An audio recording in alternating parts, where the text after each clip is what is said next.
जमलेल्या माझ्या सर्व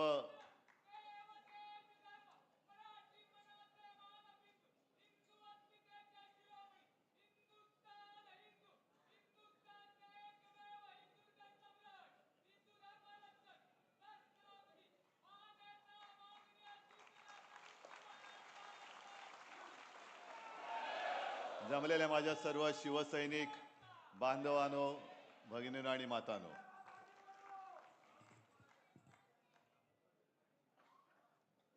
मला नाही वाटत की असं भाग्य दुसऱ्या कोणत्याही नेत्याच्या नशिबी लाभलं असेल.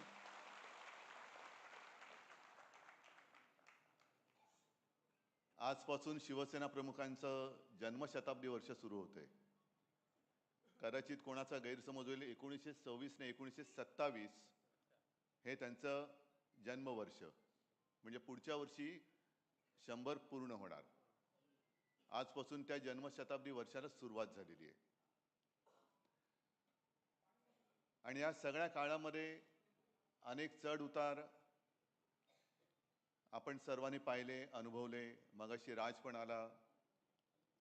आम्ही दोघांनी आमचं बालपण एकत्र गेलं. आणि एक गोष्ट खरी आहे की आम्ही वादळामध्ये खेळत मोठी झालेली मुलं आहोत. त्याच्यामुळे वादळाची कसं लढायचं हे आम्हाला कोणी शिकवण्याची गरज नाही. पण वादळाची जसं लढायचं असतं तसं वादळाची जबाबदारी खांद्यावरती पेलणं किती कठीण असतं हे ज्याच्या खांद्यावरती जबाबदारी येते त्यालाच ते कळू शकतं. आज आपल्याशी बोलताना ही सगळी वर्ष, तो सगळा काळ हा डोळ्यासमोरून जातोय. नेमकं कोणती गोष्ट सांगायची काही कळत नाही. एक गोष्ट नक्की की शिवसेना प्रमुख, म्हणजे मी नेहमी सगळ्यांना सांगतो की शिवसेना प्रमुख, हिंदू हृदय सम्राट हे सर्व जगासाठी. साहजिकच आहे, माझी ओळख माझे वडील म्हणून त्यांच्याशी पहिल्यांदी झाली. मा आणि साहेब, अर्थात साहेबांना चार चौघात आम्ही साहेब म्हणायचो. आमची वडील आणि मुलाचं नातं आणि ती एक ते नाव वेगळं होतं. अनेक जण मला आजही भेटतात आणि मला म्हणतात की कसं काय हो, कारण माझे आजोबा म्हणजे साक्षात जमदग्नीचा अवतार. असे आजोबा, त्याच्यानंतर असे वडील आणि त्यांच्या एकदम व्यक्तिमत्वाच्या विरुद्ध आमची मा. या सगळ्या वाटचालीत माचं सुद्धा योगदान फार मोठं आहे. कारण मा म्हणजे मागे एकदा नवलकर म्हणाले होते की समईची वात जी असते ना ती शांतपणाने जळत आजूबाजूचा परिसर उजळून टाकत असते. पण तिच्यातली जी आग असते, तिची ती आग ती स्वतः सहन करत असते. तशी माझी मा ही शांतपणाने संपूर्ण घर सांभाळत होती. आम्ही तीनही मुलं, आम्हाला कुठेही बाहेर काय चाललंय याची जाणीव होऊ न देता आई म्हणून तिची एक वेगळी भूमिका ती पार पडत होती. त्याच वेळेला शिवसेना प्रमुखांच्या सारखा एक पती, त्याचं घर सांभाळणं, प्रबोधनकारांची सून म्हणून त्यांना सांभाळणं, हे सगळं कसं काय होतं, काय झालं काही कळत नाही. आणि मग म्हणजे मी तुम्हाला सांगत होतो की अनेक जण आजही भेटतात आणि म्हणतात की बाळासाहेब आणि प्रबोधनकार म्हणजे काय हो, घरी तुमच्या काय कसं वातावरण होतं. म्हटलं तुम्हाला कल्पना नाही की प्रत्यक्षात हा माणूस कसा होता. राज मगाशी जे बोलताना सांगत होता, घरामध्ये आजोबा आणि वडील आणि आम्ही मुलं आणि नातवंड असंच ते नातं होतं. म्हणजे तुम्हाला आश्चर्य वाटेल की लहान असताना आपण, मला वाटतं बहुतेक सगळेच जण शाळेत जाताना पहिले काही दिवस आनंदाने गेलो असं, अशी फार लोक थोडी असतील. कोण गेलेत का आनंदाने हसत असं शाळेत? कोणीच वाटत नाही. म्हणजे आत्ता हसता म्हणजे कोणीच गेलेलं नाही. आणि मी पण तसाच होतो. आणि शाळेला दांडी मारायची असली तर मी माचा आधार नाही घ्यायचो, जाऊन बाळासाहेबांना घट्ट मिठी मारायचो. आणि मग त्यांच्या लक्षात राहायचं. मग मा पाठोपाठ यायची. मग विचार काय नाही, वेळ होत चालली, शाळेला जायचं अजून तयार होत नाही. जाऊ दे ग, एक दिवस शाळेत नाही गेलं तर काय होते. अर्थात त्यांच्यासाठी ते बरोबर होतं, कारण त्यांना स्वतःला आणि माझ्या आजोबांना सुद्धा परिस्थितीनुसार 7वी मध्ये शाळा सोडावी लागली. पण त्यांनी एवढं जे काही कर्तृत्व उभं केलंय की ते ठाकरे नाव पुसायला अनेक जण इकडे उतरतायत, पण अजून ते नावच पुसलं जात नाहीये. असे काय ते वेगळं रसायन होतं आणि त्यांची आम्ही वारसदार. मग त्याला घराणेशाही म्हणायचं तर घराणेशाही म्हणा, मला त्या घराणेशाहीचा आणि घराण्याच्या परंपरेचा अभिमान आहे आणि माझं भाग्य आहे ते. आता त्यांना म्हणजे जे विरोधक आहेत त्यांना त्यांच्या वडिलांचं नाव घ्यायला लाज वाटते, तर मी काही करू शकत नाही. आणि जेव्हा आपण महाराष्ट्राचा विचार करतो, महाराष्ट्र धर्माचा विचार करतो, तेव्हा जर का इतिहास बघितला म्हणजे अगदी फार शिवाजी महाराज त्यांच्याही आधी जर का आपण बघितलं, तर गद्दारी हा विषय का आजचा नाहीये. गद्दारी हा विषय पूर्वापार चालत आलेला आहे, तो आपल्याला एक शापच लाभलेला आहे. आणि जर का असा विचार केला की जेव्हा विजय अशक्य असतो तेव्हा आपला शत्रू गद्दारांची मदत घेत असतो. आणि गद्दारी जर का आजपर्यंत भगव्याशी झाली नसती तर अतिशयोक्ती वाटेल, पण या महाराष्ट्राने जगाचा इतिहास बदलून दाखवला असता. वाईट कसलं वाटतं की आपल्यामध्ये ती एक म्हण आहे आणि त्या म्हणीची पहिली गोष्ट तुम्हाला सांगतो की एक मोठं वृक्ष असतो, मोठं झाड असतं, किती वर्षाचं असेल म्हणजे असं जसं शिवसेना यावर्षी 60 वर्षाची होईल. 60 वर्षाचं झाड सुद्धा फार मोठं असतं. एक मोठं झाड असतं जंगलामध्ये, अनेक वर्ष अनेक पिढ्या त्याच्यावरती पक्षी घरटी करत असतात. त्या पक्ष्यांच्या अनेक पिढ्या त्या झाडाच्या अंगा खांद्यावरती जन्माला आलेल्या असतात, मोठ्या झालेल्या असतात. अनेक काही प्राणी असतात, काही साप पण असतात, खारी असतात. आणि एक दिवस असं येतो की हल्ली जे काय चाललंय ना, अचानक जंगलाच्या इकडे विकास, खाण, तसं खाणीचं कॉन्ट्रॅक्ट निघतं आणि तो कॉन्ट्रॅक्टर येतो आणि कुऱ्हाडीनी त्याच्या मुळावरती घाव घालायला लागतो. कारण ते झाड मध्ये येते, ते झाड जोपर्यंत आहे तोपर्यंत त्याची खाण नाही होऊ शकत.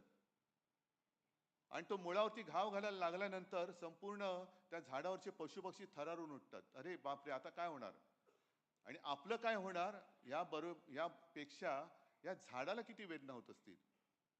मग त्यातले काही पक्षी त्या झाडाशी संवाद करतात की अरे दादा, तुला खूप वाईट वाटत असेल ना, यातना होत असतील ना रे. ते झाड म्हणते यातना होत आहेत, ते घाव बसत आहेत, त्याच्या यातन्या वेगळ्या आहेत. पण हा जो कॉन्ट्रॅक्टर, हा जो व्यापारी आलेला आहे, व्यापारी, तो ज्या कुऱ्हाडीने माझ्या मुळावरती घाव घालतो त्या कुऱ्हाडीचा दांडा सुद्धा माझ्या लाकडापासून बनवला गेलाय, त्याचं जास्त दुःख होते. ते कुऱ्हाडीचा दांडा, गोतास काळ, हे असे सगळे कुऱ्हाडीचे दांडे, आपलेच दांडे आपल्या मुळावरती घाव घालण्यासाठी हे दोन व्यापारी वापरतायत. काय आपल्याला राग येतोय? नाही येते. मुंबईची लढाई तुम्ही चांगली लढलात, म्हणजे आज सुद्धा सगळेजण हळहळत आहेत. सगळ्या जणांनी आजही मला आणि आपल्याला सगळ्यांना ज्या प्रतिक्रिया येत आहेत देशभरातून येत आहेत की लढाई तुम्ही फार उत्तम पद्धतीने लढलात. जो एक आभास किंवा जे चित्र निर्माण केले गेलं होतं की आता बस संपली, शिवसेना संपली, ठाकरे नाव पुसून टाकणार, त्यांना तुम्ही रोखलत. आणि हे महाराष्ट्र फक्त करू शकतो, हे फक्त महाराष्ट्र करू शकतो. आणि मग असा विचार करा की यांना ठाकरे म्हणजे ते झाड का तोडायचंय, कारण तोपर्यंत त्यांची खाण होत नाहीये. संपूर्ण महाराष्ट्र यांना जो काही एक पादाक्रांत वेगळ्या पद्धतीने करायचा आहे, गिळायचं आहे, महाराष्ट्र गिळायचं आहे. आणि आपल्याला आपण ही लढाई कशी दिली, यावेळेला पहिल्या प्रथम मुंबईमध्ये सुद्धा पैशाचा वापर केला गेला. अनेक ठिकाणावरनं माझ्याकडे ज्या काही तक्रारी आल्या, दार बंद असलं तर दाराच्या खालच्या फटीतनं लिफाफे फेकले गेले आतमध्ये, पैसे भरलेले लिफाफे. विकत घेताय तुम्ही महाराष्ट्र? मत विकत घ्याल, पण मन कसं विकत घ्याल? आणि जी जिवंत मन आहेत ती आज सुद्धा माझ्या भगव्यासोबत, शिवसेना प्रमुखांच्या शिवसेनेसोबत आहेत, हे परत तुम्ही दाखवून दिलेलं आहात. हीच आपली ताकद आहे. कोण आहोत आम्ही? ठाकरे म्हणजे कोण आहोत? पुसून टाका नाव ठाकरे. बघा आयुष्यामध्ये काय होतंय. शिवसेना काढून टाका, आयुष्यातून शिवसेना पुसून टाका, ठाकरेराव पुसून टाका आणि मग मुंबई आणि महाराष्ट्राचा विचार करा. काय होतं, काय शिल्लक राहतंय हा विचार करा. आणि मग ही जे काही गधडे आहेत, शिवसेनेने मराठी माणसाला काय दिलं, शिवसेनेने मुंबईला काय दिलं, शिवसेनेने महाराष्ट्राला काय दिलं. बाळासाहेबांनी मराठी माणसाला जगायचं कसं हे पहिलं शिकवलं. कारण जर जगायचं कसं हेच आपण विसरून गेलो तर जसं पूर्वी गुलामगिरीमध्ये आपण राहत होतो तसं या दोन व्यापाऱ्यांचे गुलाम म्हणून आपल्या नशिबी जीणं येईल. गुलामीचं जीणं कदापि जगणं मी शक्य नाहीये, अजिबात नाही. मेलो तरी 72, पण त्या दोन व्यापाऱ्यांचा गुलाम बनून मी आयुष्यात कधी जगणार नाही, ही शपथ सगळ्यांनी घेतली पाहिजे. किती कराल वार, आम्ही काय लढाईला घाबरणारी माणसं नाही आहोत. मराठ्यांचा इतिहास जेवढा रक्तरंजित आहे, कदाचित तेवढा रक्तरंजित इतिहास आपल्या देशातच नव्हे तर जगाच्या पाठीवर दुसऱ्या कोणाचा असेल. पण त्या रक्तरंजित इतिहासामध्ये पाठीवरचे वार हे जास्त करून गद्दारांनी केलेले आहेत. ह्याचं जास्त शल्य आहे, ह्याचं जास्त दुःख आहे. काय मिळवलं, मुंबईवरचा शिवरायाचा भगवा उतरवला, काय मिळवलं, काय काय महापौर पद.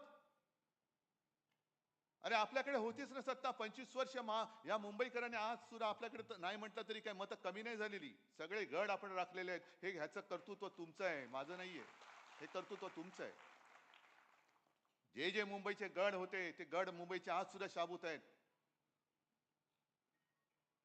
पण मुंबईकरांनी आणि इतरत्र सुद्धा सगळ्यांनी विचार करायला पाहिजे की अरे आपल्याला जपणारं कोण आहे, अडीअडचणीच्या वेळेला धावून येणारं कोण आहे आणि आपल्या आयुष्याचा व्यापार करणारं कोण आहे, आपलं आयुष्य विकत घेणारा हे आपल्याला वेळेवरती धावून येऊन जीव वाचवू शकतं.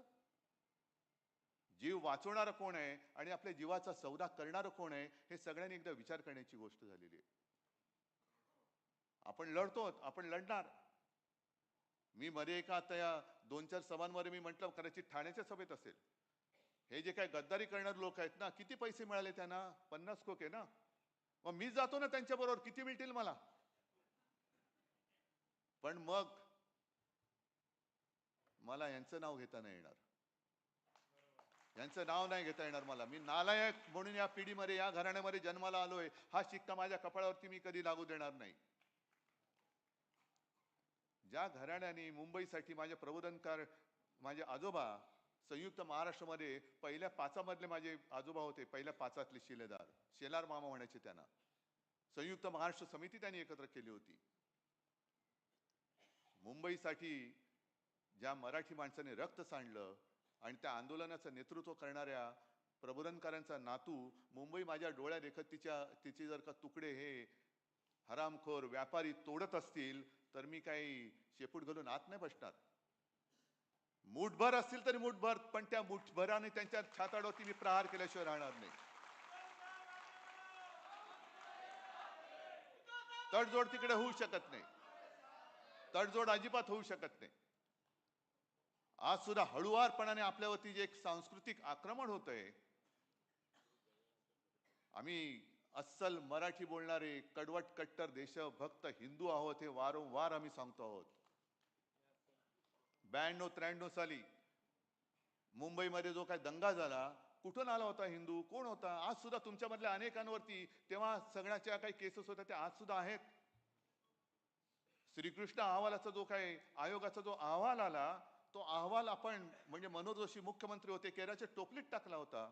वाजपेयींनी सांगितलं नाही कचरे में नहीं डालना, उसको वापस निकालो. भाजपचं काय जाते, एकही सुद्धा भाजपला मला नाही वाटत त्या अहवालाच्या मध्ये दोषी किंवा त्याच्यावरती केस झाले असेल. एक पण नाही. कपडे बचावणारे तुम्ही, गोळीला तुम्ही आणि पोळीला आम्ही, अशी भाजपची अवलाद. म्हणजे प्रत्येक वेळेला लढा म्हटला की शिवसैनिक, कोणती आपत्ती आली का पहिला शिवसैनिक धावून जातो आणि नंतर मग एक फोटो काढायला चमकाले हे येतात. जे नेमकं मला बोट ठेवायचं ते इकडेच ठेवायचंय की आम्ही हिंदू आहोतच. जे मगाशी राज बोलला ही गोष्ट खरी आहे की या देशामध्ये आपण हिंदू बहुसंख्य आहोत, पण आपले देव वेगळे, आपली भाषा वेगळी, आपल्या संस्कृती वेगळे, आपले संस्कार वेगळे. आणि सरान करा आपण बहुसंख्य असलो तरी विखुरलेले असतो, म्हणून असुरक्षित असतो. मग त्यावेळेला गर्व से कवम हिंदू है म्हणून संपूर्ण देशातल्या हिंदूंना एकवटणारा हा एकमेव हिंदू हृदय सम्राट हे केलं ना त्यांनी. पण आता त्याच हिंदुत्वाच्या आडून आमचं हिंदुत्व वेगळं आहे. हे आमचं हिंदुत्व शेंडी जानवाचं हिंदुत्व नाहीये. जो कोणी या देशाला आपली मातृभूमी मानतो, जो कोणी या देशासाठी मरायला तयार आहे, तो आमचा आहे, हे आमचं हिंदुत्व सांगतं. हे आमचं हिंदुत्व सांगतं. पण आज हळुवारपणाने जो काही एक आक्रमण, पहिली हिंदीची सक्ती, त्याच्यानंतर आपण जे एक सुरुवात केली होती, मी मुख्यमंत्री असताना सगळेजण झाडून मंत्रालयातले सगळे पहिला फोन उचलल्यानंतर जय महाराष्ट्र बोलायचे. आज जय महाराष्ट्राला सुद्धा धोका निर्माण झालेला आहे. अनेक भगवे आता फडकायला लागलेले आहेत. नेमका कोणता भगवा? सगळेच भगवे, वेगवेगळे भगवे फडकतायत, वेगवेगळे उद्घोष सुरू झाले. आपल्या लोकसभेच्या गाण्यामधला जय भवानी जय शिवाजी हा शब्द काढायला सांगत होते. का? आम्ही महाराष्ट्रामध्ये सगळ्यात उच्च स्वराने म्हणू तो जय भवानी जय शिवाजी आणि जय महाराष्ट्र हे आजपासून परत सुरू करा. अभिमानाने बोला जय महाराष्ट्र.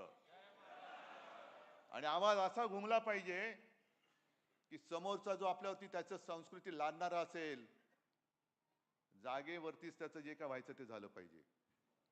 जय महाराष्ट्र हे आजपासून जोरात सुरू करा. एकमेकाला भेटल्यानंतर अरे आम्ही सुद्धा जय जय रघुवीर समर्थ बोलणारे समर्थ रामदास सुद्धा आमचेच होते ना, मनाचे श्लोक त्यांनीच शिकवले आम्हाला. महाराष्ट्रामध्ये जेवढे हिंदुत्व जपणारे साधू संत झाले तेवढे इतर प्रांतात झाले असतील तर आनंद आहे. पण आम्हाला जेवढी संस्कृती आणि एक सांस्कृतिक इतिहास आहे, संस्कार आहेत, त्याच्यामुळे आम्हाला कोणी काही संस्कार शिकवण्याची काही गरज नाही. हिंदुत्व शिकवण्याची तर काही कोणी अजिबात गरज नाहीये. लढायचं कसं तर आम्हाला शिकवूच नका, कारण आमच्या रक्तामध्ये लढाच आहे. सदांकदा आम्ही लढतच राहिलेलो आहोत. शिवसेनेचा जन्म हा सत्तेसाठी नाही झालेला, तर मराठी माणसाच्या भूमिपुत्रांसाठी न्याय हक्कासाठी लढणारी शिवसेना म्हणून आपला जन्म झालेला आहे. सत्ता येते आणि सत्ता जाते, पण एकदा जर का नाव गेलं तर मग परत कधी मिळणार नाही. आम्ही त्या नावाला जपणारी माणसं आहोत. शिवसेना या वलयाला मी कोण आहे, काय असं माझं आहे. मला माहिती आहे की मी कधी कधी सांगतो की शिवसेना प्रमुखांपेक्षाही काकणभर जास्त प्रेम तुम्ही माझ्यावरती करता, आदित्यवर करता. का? कारण मी शिवसेना प्रमुखांचा मुलगा आहे, याला जपला पाहिजे. हा शिवसेना प्रमुखांचा नातू आहे, याला जपला पाहिजे, म्हणून तुम्ही अधिक आमची काळजी घेता. नाही तर आमचं कर्तृत्व काय? पण त्या कर्तृत्व नसलं तरी सुद्धा मगाशी मी जे काय बोललो त्या जबाबदारीची मला पूर्ण जाणीव आहे. वादळात खेळत मी मोठा झालेलो आहे, पण वादळाची जबाबदारी, तुमच्या सगळ्यांची जबाबदारी माझ्या खांद्यावर घेऊन मी पुढे जातोय. ठीक आहे, एका निवडणुकीमध्ये आपल्या मनासारखं नसेल झालं, पण तरी सुद्धा आज एक थोडक्यामध्ये निसटता पराभव आपला झालाय. आज आपली एक चांगली ताकद महापालिकेमध्ये गेलेली आहे. इतर ठिकाणी सुद्धा निवडणुका होत आहेत. एक निवडणुका, आता निवडणुका जिंकण्याचं तंत्र त्यांनी एक विचित्र पद्धतीने अवलंबलेलं आहे. यावेळेला आपल्या मुंबईमध्ये ईव्हीएमच्या बरोबर ते व्हीव्हीपॅटचं मशीनच काढून टाकलं. म्हणजे आपण नेमकं मतदान कोणाला करतो आहोत हेच आपल्याला कळत नाही. आता आजही तक्रार येत आहेत की आम्ही बटन दाबलं तिकडे दिवा नाही पेटला.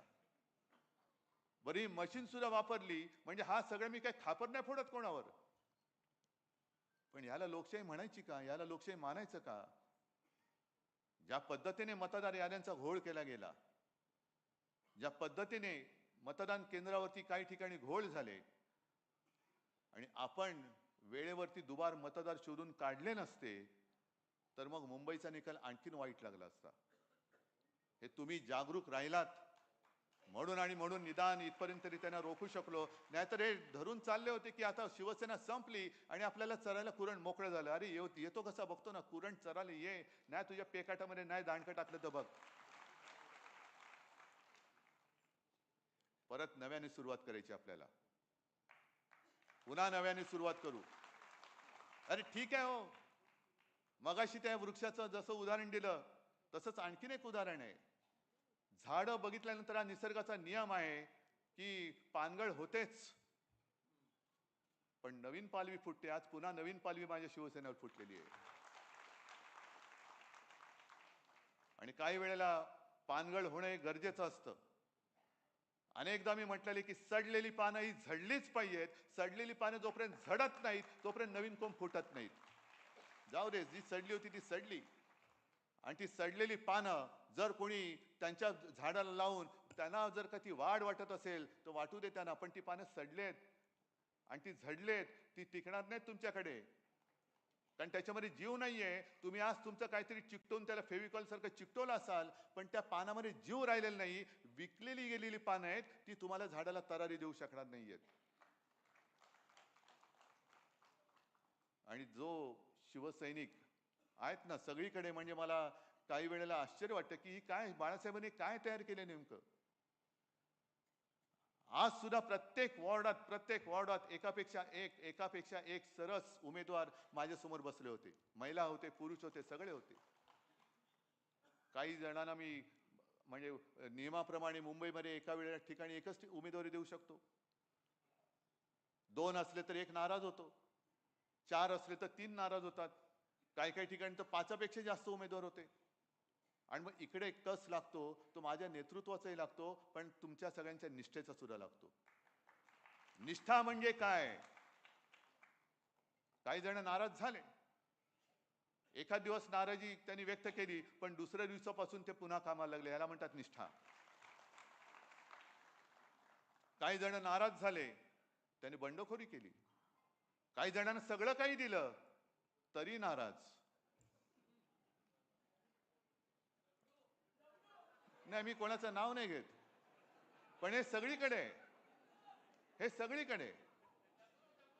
आणि मग काही वेळेला एक नाही म्हटलं तरी जसं जसं तुम्हाला तुमची नाराजी असते, माझी कार्य मला नाराजी व्यक्त करण्याचा अधिकार नाही.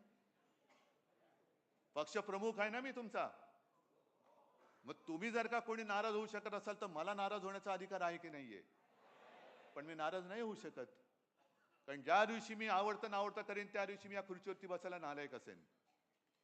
मला सगळे शिवसैनिक सारखे आहेत, मी नाराज होऊ शकत नाही तुमच्यावरती. कारण जे शिवसेना प्रमुखांचं वाक्य आहे की जोपर्यंत तुम्ही शिवसैनिक आहात तोपर्यंत मी शिवसेना प्रमुख आहे, तीच परंपरा घेऊन मी पुढे चाललोय. जोपर्यंत तुम्ही शिवसैनिक आहात तोपर्यंत मी तुमचा पक्ष प्रमुख आहे. आज तुम्ही हा हॉल भरलाय, समजा कोणीच नसतं, मी एकट्याहून काय भाषण करणार? पण तुम्ही सगळे, तुम्हाला अनेकांना काही मी दिलेलंच नाहीये, तरी सुद्धा तुम्ही जागेवरती ठाम आहात. वाईट वाटतं, जरूर वाटतं. अनेकांना असं वाटतं की अरे याला काय भावना आहेत की नाही. वाईट जरूर वाटतं. जेव्हा माणसं विकली जातात त्यावेळेला वाईट जरूर वाटतं. अरे यांना कळते का आपण काय करतोय, कोणासाठी, आम्ही तरी कोणासाठी काय लढतो आहोत. ही लढाई तुमची आहे. पण ते लढत असताना जेव्हा माणसं विकली जातात तेव्हा वाईट वाटतं आणि मग असं वाटतं की या लढाईला काय अर्थ आहे की नाही. पण त्याच वेळेला बातमी येते की शिवसेनेने एका साध्या गृहिणीला नगरसेवक केलं, तेव्हा अभिमानाने ऊर भरून येतो. अरे नाही, आहे जिवंत आहे तो बाळासाहेबांचा शिवसैनिक आज सुद्धा जिवंत आहे. हे त्या विजयावरनं, म्हणजे 100 पराभव झाले तरी तो एक विजय जो असतो ना तो खूप मोठा सुख देऊन जातो. आणि असं आपलं हे कुटुंब आहे. शिवसेना हा केवळ राजकीय पक्ष नाहीये. आणि भाजपला जर का असं वाटत असेल की शिवसेना ते संपवतील, शिवसेना तुम्ही संपू शकत नाही, कारण शिवसेना हा पक्ष नाही, शिवसेना हा विचार आहे.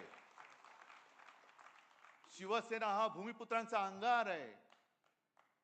आणि शिवसेना म्हणजे अन्यायग्रस्तांच्या हृदयामध्ये पेटलेली मशाल आहे, ती तुम्ही विझवू शकत नाही, अजिबात विझवू शकणार नाही. आज तुम्ही सगळेजण आलात. आज देसाई साहेबांनी जो कार्यक्रम जाहीर केला तो फार मोठा आहे.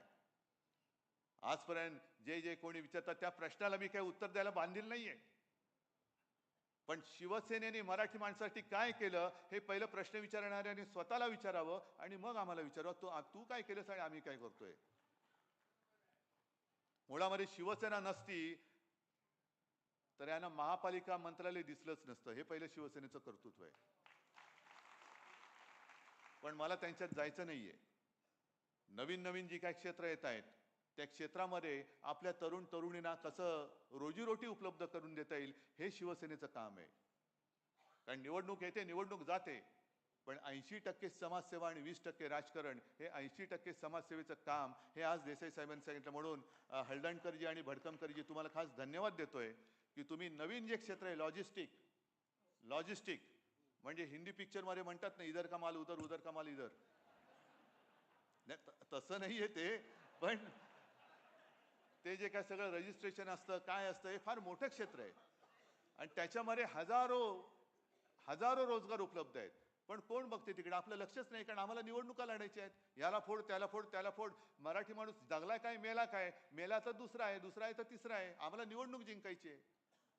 पण शिवसेनेचा जन्म हा घरातली चूल पेटवण्यासाठी झालेला आहे. शिवसेनेचा जन्म हा घरं पेटवण्यासाठी झालेला नाही, तर घरातली चूल पेटवण्यासाठी झालाय. म्हणून शिवसेना हे पाऊल टाकते आणि तो कार्यक्रम विस्ताराने सामनामध्ये येईलच. नोंदणी कुठे करायची, काय कुठे करायची, वर्ग कसे सुरू होतील, या सगळ्या गोष्टी त्याच्यामध्ये येतील. पण आज शिवसेना प्रमुखांचे जन्मशताब्दी वर्ष सुरू होताना मला तर खात्री आहे की ते आपल्याकडे वर्ण बघतायत किंवा कदाचित आपल्यात असतीलही, आपल्यात असतील आणि ते आपली परीक्षा घेत आहेत. अरे माझं आयुष्य मी तुमच्यासाठी वाहून टाकलं, काय केलं माझ्या आयुष्याचं हे सांगा. आणि तेव्हा आपल्याला ताठमानेने उत्तर देता आलं पाहिजे की बाळासाहेब, मी कधी तुम्ही जी निष्ठा मला शिकवली त्या निष्ठेचा मी बाजार नाही मांडला, कधी निष्ठेचा बाजार नाही मांडला. ठीक आहे, गद्दार गेले, एक गद्दार गेला असेल, त्याची जागा 4 निष्ठावंतांनी घेतले, हे आपल्याला पुढच्या काळात दाखवून द्यायचंय. आणि तुम्ही सगळे निष्ठावंत महाराष्ट्रामध्ये, पुन्हा मी काय, आदित्य काय, सगळे नेते आम्ही फिरणार की मुंबईमध्ये सुद्धा शाखांमध्ये मी परत जाणार आहे.